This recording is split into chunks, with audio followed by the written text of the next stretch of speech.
इस वक्त तो यूं लगता है अब कुछ भी नहीं है। महताब न सूरज, न अंधेरा, न सवेरा।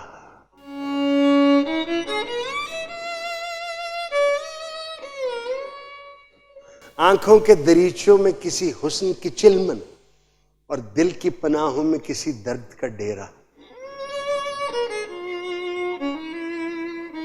मुमकिन है कोई वहम था, मुमकिन है सुना हो गलियों में किसी चाप का एक आखिरी फेरा।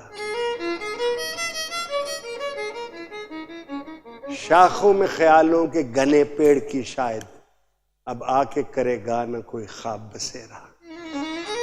एक बैर ना एक मेहर, ना एक रब्त, ना रिश्ता, तेरा कोई अपना ना पराया कोई मेरा।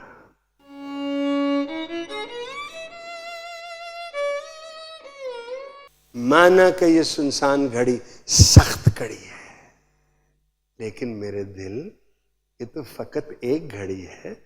हिम्मत करो, जीने को एक उम्र पड़ी है।